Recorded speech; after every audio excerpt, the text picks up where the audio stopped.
Olá, bem-vindos a mais um episódio do Exame Infra, podcast da Exame que discute o presente e o futuro da infraestrutura no Brasil. Eu sou André Martins, repórter de Brasil e Economia, e ao meu lado está Maurício Malanconi, presidente, fundador da Suporte. Tudo bem, Maurício? Tudo bem, André? É um prazer estar aqui novamente. Ótimo. E no programa de hoje recebemos aqui na redação da Exame Fernando Vernalha, que ele é sócio fundador do escritório Vernalha Pereira Advogados. O escritório e o próprio Fernando atuam em mais de 2 décadas em discussão de estruturação jurídica de grandes projetos de infraestrutura, e ele está aqui para a gente falar um pouquinho do que até o momento, em outros episódios, muito foi falado tanto com o poder público quanto com o privado sobre segurança jurídica e os pontos para a gente conseguir até destravar algumas agendas na infraestrutura. Fernando, muito obrigado por ter aceitado o convite da Exame. Obrigado, é uma grande satisfação, André, Maurício, estar aqui com vocês para discutir aí os temas importantes da infraestrutura aqui na Exame, né? Que é uma marca que a gente admira muito. Muito obrigado pelo convite. Obrigado, Fernando. Queria começar com uma pergunta até um pouco mais ampla, né? A gente estava conversando aqui antes de iniciar a gravação.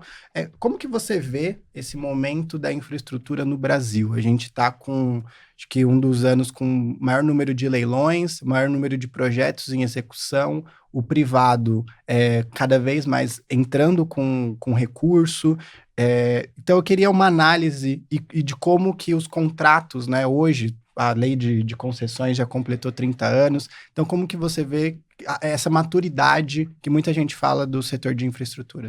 Olha, eu acho que a gente vive um momento muito especial do setor de infraestrutura, né? Basta ver o número de leilões que a gente tem tido aí mas nos últimos anos, alguns setores que estão puxando essa agenda como saneamento e rodovias, né? A gente vai provavelmente dobrar de tamanho daqui a alguns anos. Além disso, a gente tem uma evolução regulatória importante também no setor de infraestrutura, né? A regulação setorial tem evoluído bastante em diversos setores. Enfim, desde a década de 90, lá, né, quando nós fizemos o país, né, implementou todas aquelas reformas estruturais, modelo de agências reguladoras, todas as privatizações, e o próprio programa de concessão, que começa lá naquela época, e vem sendo impulsionado e até expandido ao longo dos anos por diferentes governos, né, de diferentes vertentes políticas, de diferentes ideologias. Então, assim, eu acho que isso revela que a opção pela delegação da prestação do serviço à iniciativa privada é realmente o nosso modelo de desenvolvimento da infraestrutura. E a gente tem conseguido, sim, avançar, né, com o desenvolvimento da infraestrutura por meio principalmente, do programa de concessões e parcerias público-privadas. Fizemos diversas mudanças legislativas, né, ao longo dos anos, desses últimos 30 anos. Como eu disse, a regulação setorial também evoluiu muito. Basta ver rodovias, né, o salto que nós tivemos de qualidade da regulação. A NTT, que é a agência responsável, há 10 anos atrás era uma coisa, hoje é uma agência completamente diferente, né? Tem muito mais maturidade regulatória. Saneamento básico também, né? A gente tinha, antes do novo marco, uma regulação muito fragmentada, regra geral de baixa qualidade. Acho que nós mudamos isso, a lei traz um novo modelo de regulação. A ANA, que é a agência que foi empoderada pela lei, vem conduzindo uma agenda regulatória importante, já temos 12 normas de referência editadas pela ANA. Aos poucos a gente vem conseguindo uniformizar a regulação nesse setor. A energia elétrica nem se fala, né? A gente é um setor em que nós já tínhamos uma maturidade regulatória, né, já há alguns anos. Então, assim, eu acho que a gente tem conseguido avançar na regulação, temos atualizado a legislação, e assim, temos tentado construir um ambiente, né, com previsibilidade regulatória, políticas regulatórias de longo prazo, com segurança jurídica, e até estabilidade institucional. Isso que nós precisamos ajustar melhor, porque eu acho que é um outro ingrediente importante aí de um ambiente favorável para a atração de investimentos. Mas a minha avaliação é que a gente tem avançado. Claro, precisamos avançar mais, né? E até porque a gente tem um saldo, né, muito significativo, como eu disse, de projetos, né? O PPI hoje tem mais de 200 projetos na carteira, né? Tem um pipeline robusto de projetos. E nós fizemos muitos leilões nos últimos anos, Então, a gente tem aí um estoque de contratos para serem executados nos próximos anos, e isso vai exigir, né, que nós tenhamos aí agências reguladoras estruturadas e capacitadas para fiscalizar e monitorar esses contratos, quer dizer, fazer a gestão depois da execução. O contrato de hoje exige que amanhã você consiga fazer a aferição dos resultados, a gestão dessas concessões e PPPs. Então, assim, para resumir, né, eu diria que a gente vive um momento especial, mas precisamos estar atentos, né, aos desafios que isso traz também. Eu acho que nos próximos anos a gente vai ver isso. Fernando, falando de riscos, né, de gestão de riscos. Então, a gente teve aí eventos climáticos extremos, pandemia e agora o tarifaço, né? Os contratos atuais estão preparados para essas incertezas? Esse foi um ponto que nós avançamos muito também, né? Alocação de riscos. Se nós olharmos para o início do programa, a gente tinha contratos, sei lá, 10, 20 páginas, né? Com uma alocação que nem havia matriz de risco, era uma alocação difusa ali dentro da disciplina do contrato. A gente vem evoluindo muito nos últimos anos e nesse momento eu acho que os contratos de concessão já contam com matrizes de risco detalhadas, né, e que tem uma alocação ali que obedece às regras, né, de alocação de riscos, né, optando por alocar cada um dos riscos, é aquela parte que tem melhores condições de suportar as consequências do risco, né, de fazer a prevenção do risco ou de suportar as consequências num cenário de materialização do risco. Agora, é claro que a gente tem que evoluir muito mais, né? O episódio da pandemia, por exemplo, né, foi um aprendizado. Eu lembro que na época, até antes da pandemia, a crise macroeconômica de 2014, aquele triênio ali, 2014, 2016, foi o pior triênio da história, né? Foi a pior crise dos últimos 100 anos no país. E houve, naquele contexto, um enfrentamento ali entre concessionárias e governos. As concessionárias buscavam reequilíbrio contratual em razão da repercussão dessa crise na receita, né, dos empreendimentos. As concessões de rodovias e aeroportos, por exemplo, tinham caído, chegaram a cair até 40%. A demanda, né, o que se refletiu em perda de receita. Então eu acompanhei isso, houve muita discussão de reequilíbrio. Naquele momento os governos resistiram a dar um reequilíbrio, entenderam que o risco da demanda tinha sido alocado, de fato tinha sido alocado aos concessionários privados pelos contratos. Mas o que se alegava é que aquela crise era um evento de força maior. Né? A pior crise enfrentada nos últimos 100 anos deveria ser qualificada como um evento de força maior. Mas ali os processos foram inconclusivos. Aliás, isso foi também uma das causas que contribuiu para o passivo que nós temos, né, ainda, principalmente na área de transporte, das concessões que ensejou essa agenda de repactuação. E depois tivemos a pandemia, que eu acho que essa discussão se repete, só que um tema mais sensível, né, na pandemia, ali houve uma outra compreensão. Ali se entendeu que, apesar dos contratos da época, né, terem transferido o risco da demanda ao privado, a pandemia foi um evento tão extraordinário que mereceu ali a qualificação de eventos de força maior. Teve diversos pareceres, inclusive da própria AGU, enquadrando a pandemia como um evento de força maior. Então, assim, isso foi um aprendizado, né? Como que a gente lida com eventos extraordinários que podem interferir na execução de contratos. Eu acho que por mais que a gente avance, e eu acho que devemos avançar ainda mais no detalhamento de alocação de riscos, nós sempre poderemos ser surpreendidos por um evento extraordinário, que era imprevisível à época da formulação do contrato, e devemos tratá-lo como tal. E se o evento era imprevisível e ele não foi considerado pelos participantes da licitação, portanto, pelo próprio concessionário, ele deve se ensejar um reequilíbrio contratual. E aí, só para concluir, eu acho que a gente teve uma evolução muito importante em alguns riscos. Risco da demanda, né, que eu acabei de fazer, exemplifiquei aqui o caso da pandemia e da crise macroeconômica de 2014. Risco da demanda, hoje, em alguns setores, por exemplo, em rodovias, a gente já tem um risco compartilhado. Então, acho que isso foi um avanço muito importante, né? A NTT entendeu que fazia sentido que houvesse o compartilhamento do risco, né? Então, se criou ali bandas de variação de risco em que, ultrapassadas as fronteiras, ali o risco passa a ser positivo e negativo, né? Passa a ser do poder concedente. Portanto, vem em benefício do usuário, mas em benefício do usuário, quando subia a demanda, quando cair, o concessionário tem direito a reequilíbrio contratual. E dentro da banda ali é um risco que é suportado pelo concessionário privado. Faz sentido, né? Porque o concessionário não tem o controle de todos os fatores que interferem na demanda, na variação de demanda. Então faz todo sentido que esse risco seja compartilhado. Outro risco crítico é risco da elevação imprevisível ali no preço de insumos, insumos importantes ali da estrutura de custos do contrato. Também no caso de rodovias, esse risco foi bem endereçado nos últimos contratos. Se criou ali uma fórmula para mitigar esse risco, para compartilhar esse risco entre concessionário e poder concedente. Acho que a agência também foi bem quando deu atenção para esse problema. Mas há outros. O risco, por exemplo, de variação no custo de financiamento, né, impactado por alta de juros, pela variação de juros. Isso aí é um tema que ainda está em estudo pela agência reguladora. Um outro também que eu achei muito importante, que houve uma evolução sobre o tratamento desse risco, foi o risco residual, né? Aquele risco que sobra, aquilo que não foi previsto no contrato. De quem é esse risco? Tradicionalmente, esse risco era alocado à responsabilidade do privado.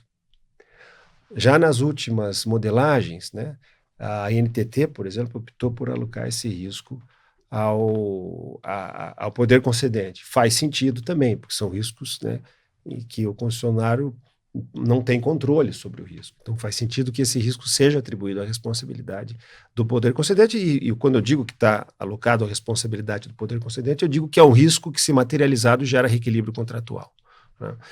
Então, acho que, Maurício, evoluímos bastante nisso, continuamos, né, em evolução, porque é um tema que está sempre sendo analisado e aprimorado, mas, volto a dizer, se a gente comparar hoje as matrizes de risco dos atuais contratos com o que tínhamos há anos atrás, a gente vai ver uma evolução impressionante. E eu diria que isso tem contribuído muito para a atratividade dos projetos, né? Porque o que mais importa para o investidor, né, o que mais influencia na atratividade de projetos é a alocação de riscos e a taxa de retorno. E essas coisas estão relacionadas, né? Então, a alocação de riscos é fundamental. Tem vários exemplos, né, em que uma alocação de riscos mal feita não gera competição. Muitas vezes gera uma licitação deserta, né? Então, entender que há riscos que precisam ser retidos na responsabilidade do poder concedente, né, para mitigar as consequências da materialização de risco nos impactos que ele pode gerar no contrato de concessão. Quer dizer, entender isso é muito importante para a gente calibrar bem a atratividade dos projetos de concessão e PPP. Fernando, o setor, assim, tem alguma conta de o quanto talvez o Brasil, ou quanto tempo o Brasil perdeu nos últimos anos por talvez algumas indefinições até a gente chegar nesses modelos, nessas cláusulas de reequilíbrio, quanto o Brasil perdeu de investimento em infraestrutura? Vocês têm algum tipo de conta em relação a isso, ou uma expectativa? E a gente está avançando, né? Você citou vários mecanismos que já são realidades, né? Sim. É difícil, não há, que eu saiba, assim, uma conta que revele, né, o tamanho do prejuízo, o impacto que isso tem gerado no mercado de infra. O que a gente sabe, né, que é um número que vocês comentam muito aqui, é um número muito conhecido, é que a gente tem ainda investido talvez a metade do que deveríamos no setor de infraestrutura. Nós não temos chegado a 2% do PIB nos últimos anos, precisamos investir mais de 4% para a gente modernizar a nossa infraestrutura, então tem um gap importante. E então a gente precisa realmente fazer, os governos, enfim, os atores aí do setor precisam fazer todos os esforços para que a gente aumente aí o volume de investimento em infraestrutura. Acho que, infelizmente, o poder público nesse momento não tem contribuído tanto pelo contexto de restrições fiscais, né, que enfrenta. E quando a gente olha para outros países do mundo, a participação do investimento público é sim importante para impulsionar o desenvolvimento da infraestrutura, mas felizmente a gente tem visto a ampliação do investimento privado ao longo dos anos, fruto, né, desse programa de concessões bem sucedido. Então, assim, eu acho que se por um lado a gente não tem uma participação maior do investimento público, por outro a gente vem acompanhando aí o aumento da participação do investimento privado, que tem sido o motor, né, do desenvolvimento da infraestrutura. Basta ver o PAC, quando o PAC, na previsão de investimentos ali, o grande pedaço vem do setor privado.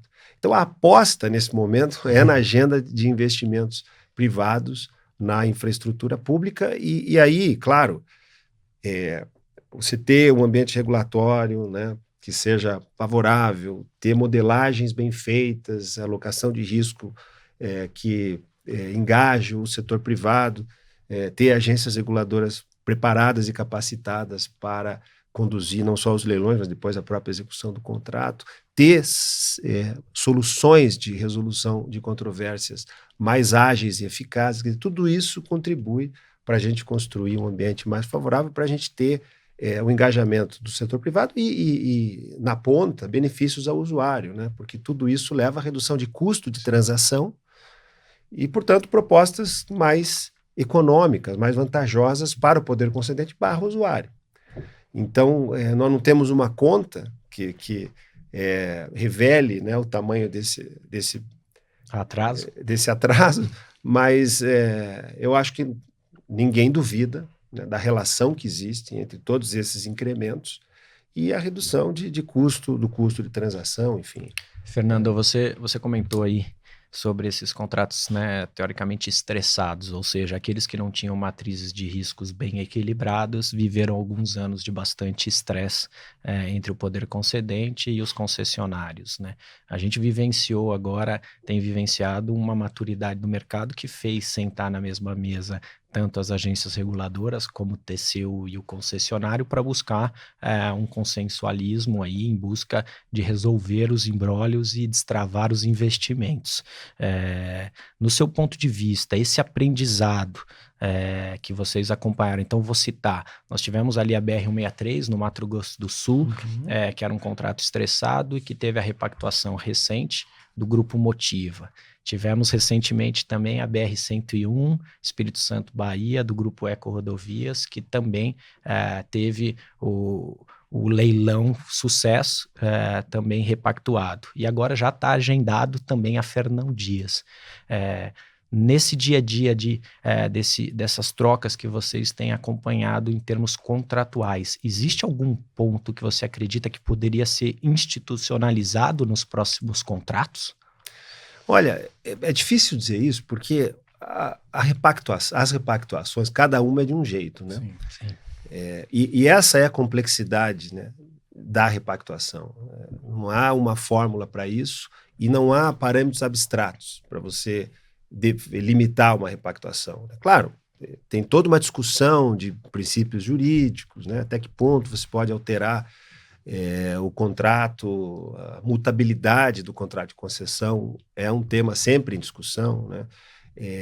Basta lembrar que no início havia uma resistência até dos órgãos de controle, né, em aceitar, vou chamar aqui do mecanismo da repactuação, tendo em vista que isso poderia mudar profundamente o contrato, né? Mas eu acho que a gente vem evoluindo muito. Já há decisões, inclusive, de órgãos de controle que têm admitido, né, mudanças mais profundas nos contratos de concessão. Claro, porque é um contrato de longo prazo, um contrato de 20, 30 anos, né? É óbvio que esse contrato vai ter que ser submetido a diversas adaptações ao longo do tempo. A questão é que quando o contrato está em crise, você tem uma série de passivos para serem resolvidos, equacionados, para que o contrato possa ser repactuado. Essa repactuação, né, essa agenda de repactuações, ela surge como uma alternativa à relicitação, né, que foi a primeira solução pensada pelo governo para resolver esses ativos estressados, era a relicitação. Foi a relicitação, é que a relicitação não foi exitosa, né? Em muitos anos tive pouquíssimos casos de relicitação. Então ela se mostrou um caminho mais difícil. E aí, assim, eu admiro muito essa iniciativa da repactuação, acho que foi assim, uma postura do governo de reconhecer que o problema existe e ter que enfrentar o problema, né?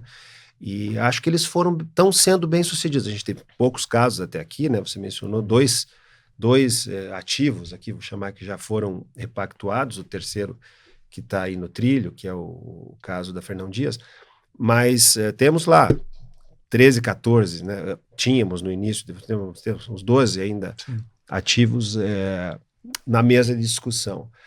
E achei muito interessante eles terem montado esse arranjo junto com o Tribunal de Contas da União, né? Trazer o controlador para a mesa, porque tudo passa pelo controlador. Se não passar agora, passa depois. O controlador pode intervir depois na execução, já quando o contrato já está sendo executado, pós-repactuação. Não estamos livres do risco do controle intervir no futuro, como tem intervindo em vários projetos. Então, achei interessante a ideia de trazer o controlador para a mesa. Acho que eles têm conseguido resultados, né? Claro, essas discussões não são simples, portanto, não são rápidas, mas diante do quadro, acho que eles estão conseguindo entregar resultado no curto prazo, né? E aí tem esse sistema que eles montaram de consulta ao mercado, né? Que muitos chamam de leilões. Isso foi mais uma recomendação do próprio Tribunal de Contas da União, e nós tivemos os 2 primeiros casos sem interessados, né, em disputar com o concessionário atual, mas assim, eu não vejo necessariamente isso como um problema, né? O fato de não ter havido interessados nesses ativos, porque se está bem calibrado a repactuação, né, eventualmente pode não ter mesmo interesse do mercado. Quer dizer, a falta de interesse do mercado por esses projetos não necessariamente revela que a repactuação está mal feita, né? Ou que o processo de consulta ao mercado foi mal conduzido. Acho que não. Acho que é do jogo mesmo. Se o contrato está bem ajustado ali, eventualmente não haverá interessados no mercado para ingressarem no projeto. Mas acho que nos próximos, a expectativa que você tem é que a Fernão Dias gere competição, né, pelas características do projeto.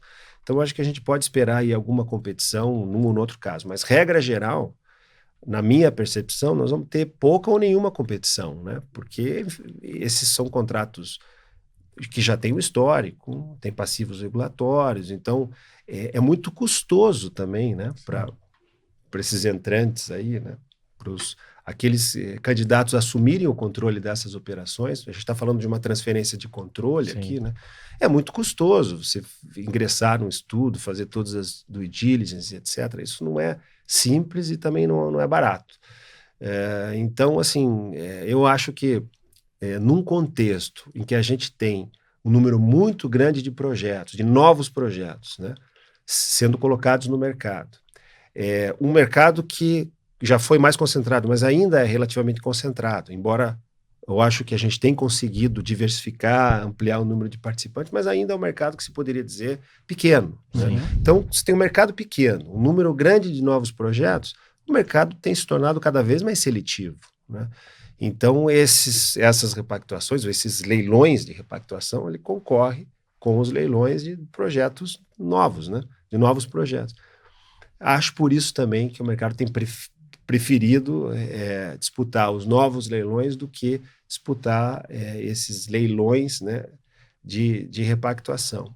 Então, acho que é isso, mas assim, a gente pode esperar para os próximos alguma competição, né, nos mais desejados, aí, nos projetos nos ativos mais desejados, acho que a gente pode esperar alguma competição. Fernando, você que tem essa experiência de estruturação de modelagem, de contrato, por mais que a gente esteja nesse momento de maturidade do setor, a gente vê ainda, são poucos, né, em comparação do que já foi, mas a gente vê ainda que alguns contratos, eles acabam dando vazio, volta-se para a mesa, e teve algum caso recente, eu não sei se o Maurício consegue lembrar. Pará, eu acho, o leilão do Pará de saneamento? Eu tô falando mais de rodovia. De rodovias. Teve um de rodovia recente que ele deu vazio, voltou e já teve o leilão. A Rota da Celulose? Isso, a Rota foi? da Celulose. Rota da Celulose. Eu queria que você, dentro dessa sua visão do direito, né, dessa questão de modelagem, o que explica, com essa maturidade, conversando com todos os atores, a gente sabe que o poder público conversa com o privado, feito essas consultas, e ainda, às vezes, é preciso esse retrabalho, né? Então, o que você, pela sua experiência, você acredita, por que isso ainda acontece, apesar desses anos que a gente tem de experiência? Olha, é difícil a gente definir uma causa específica para isso, Uhum. né? Porque isso depende das peculiaridades do projeto. A grande maioria dos casos é isso. Então, eu diria que alguns fatores que importam muito. Por exemplo, o valor de outorga, né? Nos casos em que tem outorga, valor de outorga é algo que limita muito, né? Delimita mais a participação, restringe a participação, né? Dos ofertantes. Alocação de riscos, a que a gente já fez referência, outra coisa também, é um ponto crítico, dependendo da alocação de riscos do caso, pode haver menos interessados e pode até o leilão resultar deserto. Riscos geológicos, né? Há projetos de rodovia que eu lembro aqui que não tiveram interessados por conta das complexidades geológicas ali envolvidas, né? Então, assim, cada caso é um caso, né? Acho que não há uma causa comum para todos esses casos. A gente, eventualmente, tem visto leilões desertos em vários setores, né? Felizmente, isso tem sido... a gente tem visto cada vez menos leilões desertos, né? Por conta que os estruturadores estão atentos a isso. E hoje, quando você lança um projeto importante, né, um projeto de valores expressivos e projetos, enfim, de maior envergadura, na fase de gestação do projeto, de estruturação, há uma fase de sondagem de mercado. Então, há muita conversa, muita interlocução com os principais atores aí do mercado setorial, para que o projeto seja eventualmente incrementado, aprimorado, né? Então, isso se faz exatamente para mitigar o risco do projeto depois não ser palatável ao mercado e, por exemplo, gerar uma licitação deserta. Fernando, a meta de universalização do saneamento até 2033 parece cada vez mais desafiadora, né? Quais entraves jurídicos você acredita que possa destravar a formação desses blocos regionais, né? Nós tivemos aqui o Radamés no último episódio que a gente gravou, né? O nosso 14º, e ele afirmou que todas as concessões que estão dentro do grupo Aegea terão a meta do saneamento atingida, mas a gente ainda tem muitos municípios e blocos que precisam ainda de estruturação para que a gente consiga atingir essa meta. Então, eu queria entender, com essa sua experiência, principalmente também, né, no saneamento, como que você vê esse mercado em busca da meta da universalização? Olha, eu acho que a gente está no caminho certo, né, para buscar a universalização. Até os contratos de concessão não me preocupam, né? O serviço que está sendo prestado dentro das áreas concedidas, acho que nesses casos a gente atingirá as metas, porque esses contratos regionais, das concessões regionais, na grande maioria dos casos, esses contratos refletiram as metas legais. Em alguns casos, tem metas até mais exigentes do que as metas legais. Então, os concessionários estão obrigados a entregar aquelas metas, né? Se não entregarem, todas as consequências contratuais. Então, nesses casos, acho que as metas, o atingimento de metas está bem endereçado, os contratos de concessão. E aí, nos contratos de PPP, a gente tem no setor de saneamento também muitos contratos de PPP, né? Só dando um passo atrás, né? Quando a gente teve, a partir do novo marco, houve a proibição, né, de que a prestação de serviço se faça por meio de contratos de programa, no contexto de gestão associada. Então, isso abriu espaço para novas concessões, houve encerramento de vários contratos.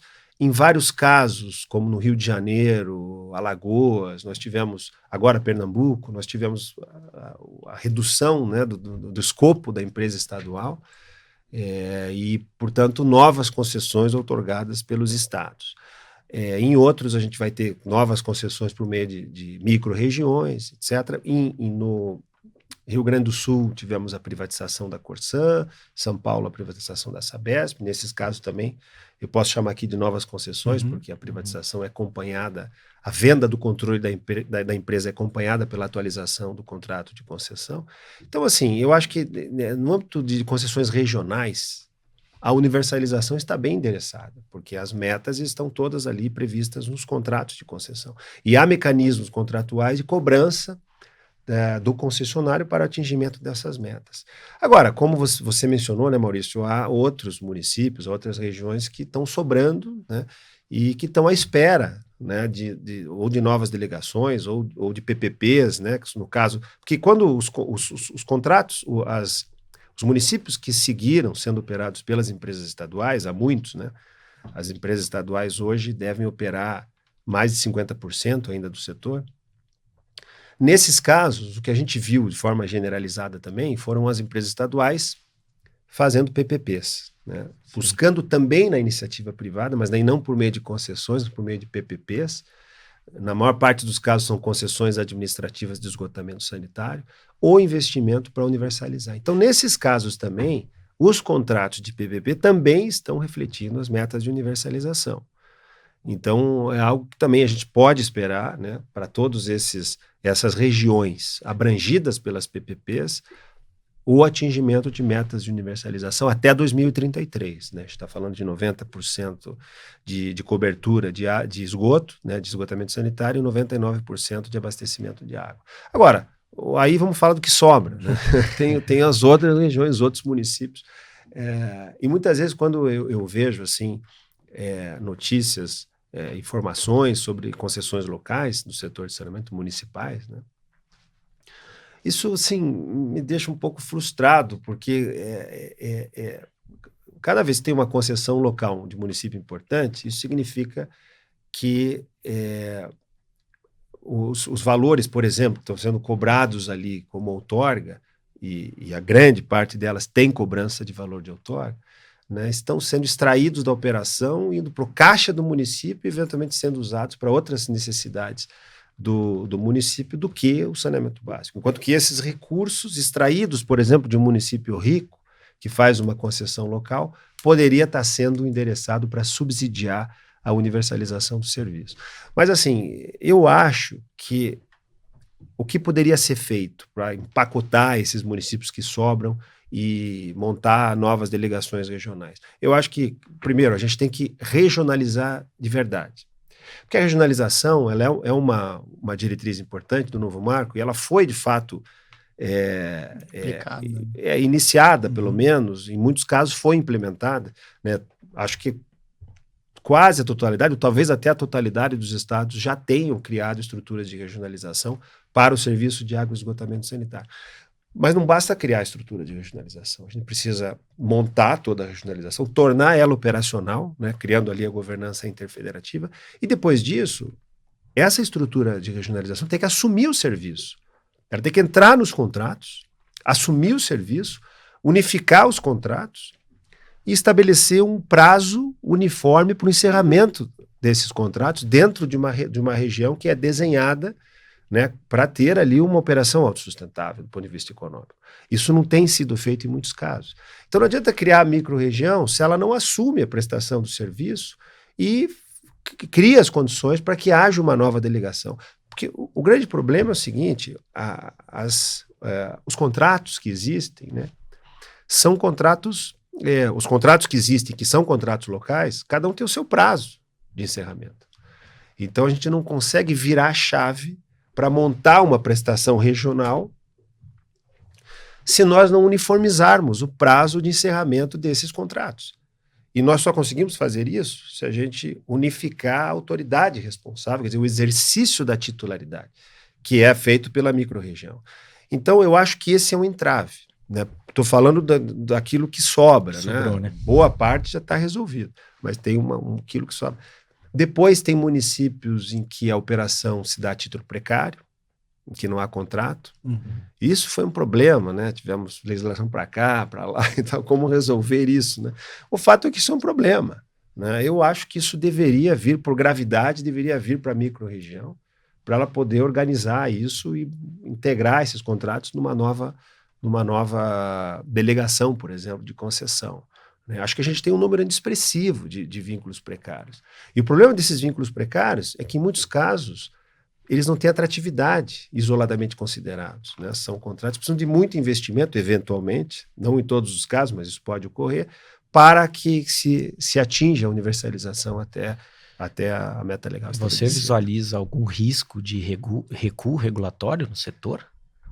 Eu acho que talvez alguma extensão de prazo a gente precise. Tá. Eu não acredito que a gente vá universalizar completamente, né, o serviço de saneamento básico até 2033. Acho muito difícil. Embora a lei tenha até a previsão de uma extensão até 2040, né, dependendo do caso, ali com os estudos econômicos, mesmo considerando a regionalização, revelarem que não é viável atingir as metas até 2033.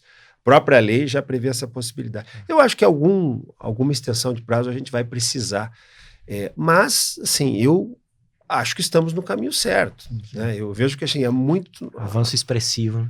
Muito, muito. E, assim, a ampliação da participação privada, né, que foi talvez o principal objetivo do novo marco legal de saneamento, ela saltou de 6%, né, antes, pré-novo marco legal, para 30%, que nós temos atualmente. Se todos os leilões forem realizados até o final de 2026, fala-se em 50%. Né? A Bicom tem divulgado esse dado. Sim. Então, nós podemos chegar a 50% de participação privada no setor até o final de 2026, se tudo que está planejado for licitado, né? Todos os projetos que estão no pipeline forem licitados. Isso é muito significativo, é sinal que está dando certo, né?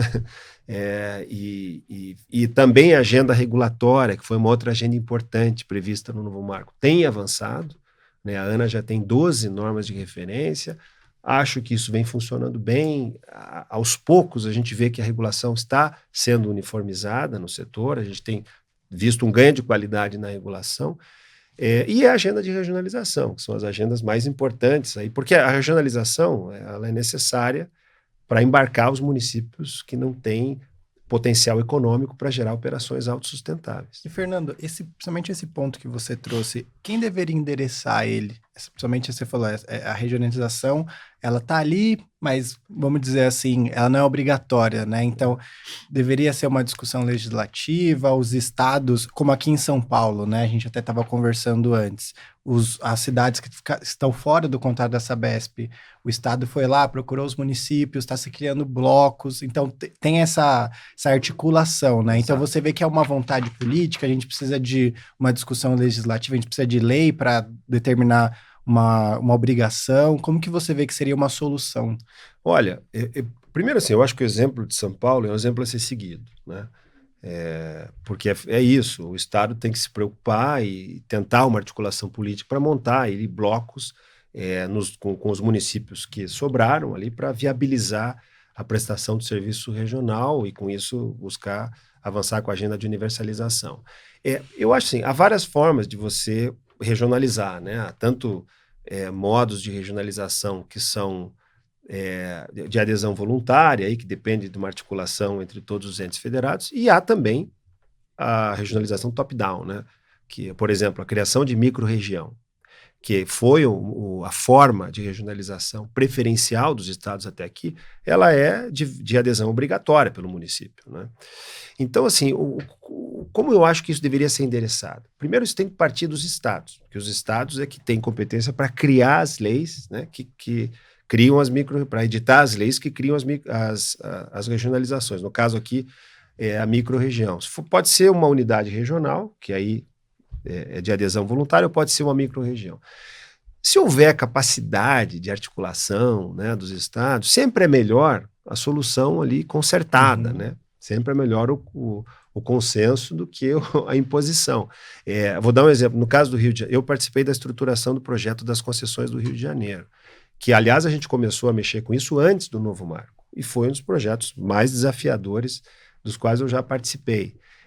E ali foi uma articulação mesmo.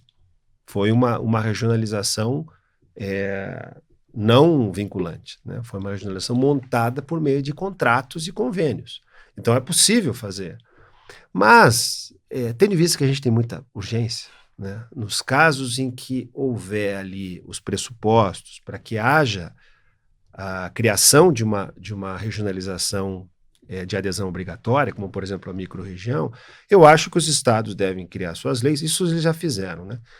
Criar a microrregião, montar a governança interfederativa, para isso precisa da adesão dos municípios, não é o estado que vai controlar, né, a estrutura de regionalização, é um controle compartilhado.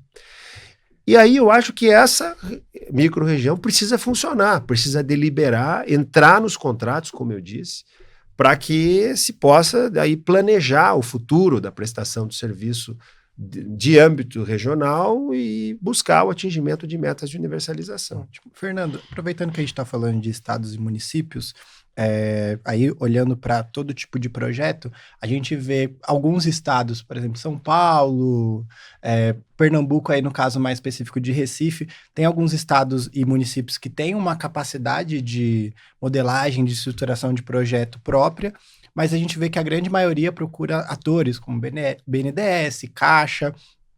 Como que você vê, talvez, essa centralização, se você vê que isso é positivo ou negativo, e se você vê que é necessário novos atores aí, uma vez que a gente tem uma necessidade grande de projetos, desde saneamento, rodovias. Então, como que você vê essa questão? Então, eu acho que nós tivemos, ainda temos um gargalo no que diz respeito ao desenvolvimento de programas de concessão em PPP, que é a estruturação do projeto, né?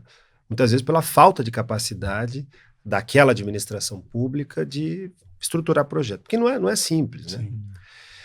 O governo federal, já há anos que o governo federal tem essa preocupação em apoiar os entes subnacionais para que eles tenham condições de conduzir esses programas de concessão e PPP. A opção do governo federal foi montar uma fábrica de projetos. É isso que foi feito, né? Esses braços que o BNDES e a Caixa criaram são braços de estruturação de projetos para fornecer projetos, né, para estados e para a própria União, mas para estados e municípios principalmente, né? Eu acho que assim, os projetos feitos pelo BNDES e pela Caixa são de ótima qualidade, né? São projetos muito bons e que têm funcionado bem. Eu acho que são os estruturadores hoje de referência no país, né? Eu chamo aqui dos estruturadores institucionais, né? Mas a demanda é muito grande, né? Então não há capacidade para o BNDES e para a Caixa de gerar projetos para atender a demanda. Porque quando a gente desce no nível municipal, são 5 mil municípios. Aí a demanda cresce muito, né?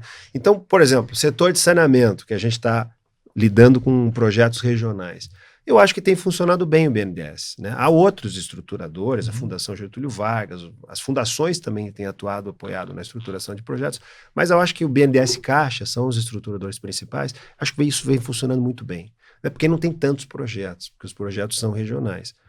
Mas, assim, se nós considerarmos, né, o interesse crescente de municípios, por exemplo, por concessões, parcerias público-privadas de vários objetos, quando a gente olha para a infraestrutura social... Sim, eu ia comentar, saúde, educação, concessão de parques, então há muita coisa a ser feita, escolas, né, educação, você mencionou, há muita coisa a ser feita, e aí acho que não haverá capacidade dentro do BNDES e da Caixa de prover projetos para esses municípios, pelo menos não na demanda esperada, né, ou desejada.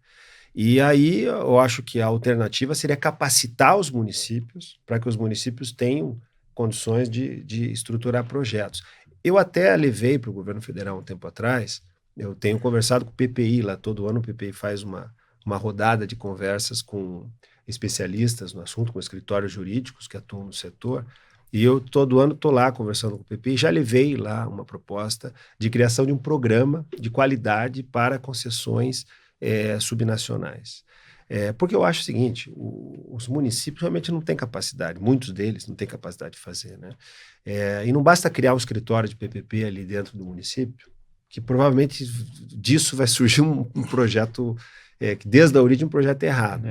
Então eu acho que o governo federal deveria montar um programa, né, que criar ali um toolkit com os modelos referenciais, um manual de boas práticas, né, na estruturação de projetos, e capacitar os municípios. E aí cobrar dos municípios, aqueles municípios que desejam, né, ter o selo do programa, o programa pressuporia assim, uma aplicação de um selo ao município, que é um selo de qualidade. E esse selo de qualidade seria uma sinalização ao mercado que aquele município tem condições de conduzir um programa de concessão em PPP. E para o município ter esse selo de qualidade, ele deveria atender, a ter adesão ali às regras, aos critérios, enfim, às boas práticas, né, definidas pelo governo federal nesses manuais. Acho que esse seria um programa interessante e assim, complementar, né? Isso, lógico, eu volto a dizer, acho muito importante a participação da Caixa e do BNDES. Gosto da ideia da fábrica de projetos, tem funcionado bem para alguns setores, mas a gente precisa de uma atuação complementar, né, do governo federal, aí no sentido de capacitação e apoio aos entes subnacionais na estruturação de projetos e depois na gestão do contrato. Fernando, nós estamos vivenciando um momento que o mercado de infra tem destacado a importância da autonomia orçamentária das agências reguladoras, ou seja, o pós-leilão. Como fortalecer, na sua opinião, as agências reguladoras? Olha, algumas agências já têm, né, um orçamento superavitário, comparando ali com as suas despesas. Acho que todas as agências deveriam ter condições, deveriam ter dependência orçamentária, né? Não deveriam depender do orçamento público, até porque elas devem ter independência de função, né? A própria natureza de uma agência reguladora pressupõe a imparcialidade regulatória, a sua relativa independência do executivo e do poder central. E acho que ter um orçamento independente também favorece essa independência da agência reguladora, a independência funcional da agência reguladora. Mas volto a dizer, acho que a grande maioria das agências reguladoras, né, especialmente as federais, todas elas têm ali mecanismos de arrecadação, né, tem receita própria. A taxa de regulação ela pode ser cobrada e a receita da taxa é vinculada à finalidade da regulação. Então, é um recurso que fica dentro da agência. A questão é saber, né, se essa receita é suficiente para cobrir os custos da agência. Agora, claro que eu recebi muito mal essa iniciativa do governo federal de contingenciamento de recursos das agências, né, de orçamento das agências, porque a gente vive um momento em que as agências deveriam estar sendo, deveriam ter a sua estrutura ampliada e não precarizada, né? Porque, sim, o que a gente já falou aqui, né? Pelo número de projetos que foram e que estão sendo licitados nos diversos setores de infraestrutura, isso dá uma ideia da necessidade de ampliação da capacidade das agências reguladoras. Elas vão ser muito mais demandadas, porque a gente vai ter um volume muito maior de operações, né, de concessão e parceria público-privada. Então, assim, me parece contraditório, né, o governo federal, quando ele propõe corte no orçamento das agências, que é tesourar ali o orçamento das agências reguladoras, e, ao mesmo tempo, impulsionar um programa de concessões, quer dizer, né? Contraditório. Contraditório, me parece totalmente contraditório, embora eu acho que as agências reguladoras devem ter ali uma autossuficiência no que diz respeito ao seu custeio. É preciso realmente criar mecanismos de geração de receita para que haja independência não só funcional da agência em relação ao poder central, mas, sobretudo, orçamentária também, para que ela não dependa do orçamento público. Fernanda, a gente está caminhando para o final da nossa conversa. Eu queria retomar um ponto que você falou sobre a importância também do público nessa equação em busca de volume, dos 4. né? Em busca do número mágico dos 4% do PIB. Mas a gente vê até uma comparação entre obras públicas e obras do privado, que as obras do privado, não todas, né, mas maioria, assim, muito pelos contratos, a gente vê caminhando com mais eficiência, e as obras públicas a gente vê uma morosidade, muitos, às vezes, problemas, entraves burocráticos. Como que você vê essa questão e o que você acha? Existe alguma mudança legal que precisa ser feita para que isso avance? Ou é algo mesmo de organização que talvez seja o Estado, seja a prefeitura ou o governo federal que esteja fazendo uma grande obra, ele consiga executar da forma que ela deve, né? Ela ser concluída no prazo definido. Não, eu acho que sim. Primeiro, na origem, lógico, temos um problema orçamentário, né? Uhum. A gente tem restrições fiscais e, por conta disso, a gente vê um volume menor de investimento público no setor de infraestrutura. Então, tem um número menor de contratos, por exemplo, de obra pública, né, que são os contratos custeados pelo investimento público, do que obras sendo feitas, nesse momento, dentro ali dos contratos de concessão. Mas eu acho que não é só isso. Eu acho que existe um regime muito mais burocrático, disciplinando ali as licitações e contratações de obras públicas do que concessões e parcerias público-privadas. Então, e a gente tem também um controle muito mais rigoroso ali no que diz respeito à execução de obras, né? A gente tem uma cultura no Brasil de ter um projeto completo, exaustivo e detalhado para que se possa licitar uma obra pública, até por interferência dos órgãos de controle. Talvez esse não seja o melhor modelo, né? Eu acho que se a gente der mais autonomia para o contratado, para contribuir com o projeto, né? A gente até tem um regime de contratação integrada e semi-integrada, mas o regime de contratação integrada ele pressupõe transferir o encargo de fazer o projeto para o contratado. Acho que esse é um modelo mais ágil, que vai trazer mais velocidade aí na contratação de obras públicas, né? Seria mais ou menos um ambiente contratual mais orientado à performance, é isso? Exatamente, a entrega de resultados, né? A gente deveria estar muito mais preocupado em definir obrigações de resultado na execução de uma obra pública. Isso já é possível, né? A nova lei de licitações, já sempre foi, mas a nova lei de licitações ela deixa claro ali que o contrato pode delimitar as porções do projeto consideradas como obrigações de resultado. Nesse caso, não importa o meio que o contratado vai usar para entregar aquele resultado, a metodologia construtiva, né, a solução de engenharia, a solução metodológica. O importante é que ele entregue aquele resultado, né, aquele aspecto ali, aquele funcionalidade final, né, da obra tal como definida no projeto.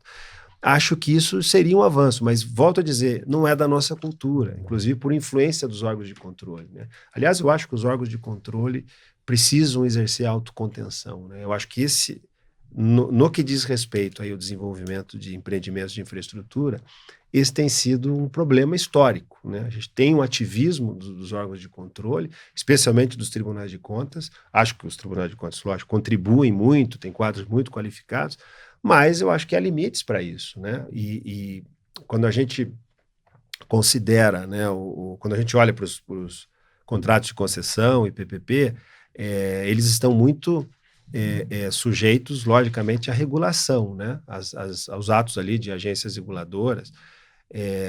E assim, o que a gente tem visto em muitos casos é a interferência do controle, especialmente do Tribunal de Contas, em detrimento das decisões do regulador. Então, há uma disputa por espaço entre o controlador e o regulador, mas quem tem a caneta, em última análise, é o controlador, estou me referindo aqui especialmente a tribunais de contas. Então, o que nós temos visto são atos do regulador, atos regulatórios, sendo revistos e modificados pelos tribunais de contas, gerando, na minha opinião, um ambiente de provisoriedade das decisões regulatórias e, portanto, de insegurança jurídica. Então, acho que esse é um fator também que tem prejudicado, na minha opinião, a segurança jurídica, que é uma bola mal parada ali no que diz respeito à delimitação de papéis, de competências entre os órgãos de controle, especialmente os tribunais de contas e as agências reguladoras, né? Isso vem, na minha opinião, em malefício da estabilidade da regulação, né? A regulação tem sido considerada uma regulação provisória, né? Até que se ela seja confirmada pelo órgão de controle, pelo Tribunal de Contas. A minha última, então. Fernando, a gente realmente estava até conversando um pouco antes da maturidade que a gente teve no setor ao longo desses 30 anos de concessão, né? Então, contratos bem pequenos e agora contratos com matriz de risco, financiabilidade, resoluções de conflitos, às vezes já sendo previstas nesses contratos. E teve agora, né, a nova lei das concessões. Na sua visão, já pensando para o futuro, o que poderia ter sido incluído na lei das concessões e que não foi? O que poderia ter sido incluído e não foi exatamente esse ponto a que eu me referi, né? Uma melhor delimitação das competências ali, principalmente dos órgãos de controle, sobre as decisões das agências reguladoras. Isso, para mim, hoje é um problema crítico, né? E a gente tem visto interferências dos tribunais de contas em atos de diversa natureza, inclusive, vou dar um exemplo aqui, reequilíbrio contratual, né? As revisões ali que ocorrem nos contratos de concessão, e que são conduzidas e decididas, em muitos casos, pelas agências reguladoras, não raramente são revistas e modificadas pelos tribunais de contas. E o Tribunal de Contas, quando analisa uma questão dessa natureza, analisa da perspectiva do controle, né? E ele tem muito, na minha opinião, ele está menos inserido no contexto factual, inclusive, e técnico mesmo, do que o regulador. Eu acho que nós deveríamos prestigiar mais o regulador, né? Porque, afinal de contas, a regulação técnica, os aspectos técnicos e até de concepção, e até políticos mesmo, no que diz respeito à política regulatória, devem ser definidos pela agência reguladora e não pelo controle, né? Então, acho que isso poderia, sim, ter sido tratado nesse projeto. Até havia previsões no início tratando disso, depois, no último relatório, essas previsões não constaram. Mas acho que esse projeto de modernização da Lei Geral de Concessões é um projeto que contribui, sim. Acho que era um projeto... no início, a gente tinha um projeto muito mais abrangente, que propunha ali uma transformação mais estrutural, né, no regime de concessões, revogando todas as principais leis, lei de concessão, lei de PPP.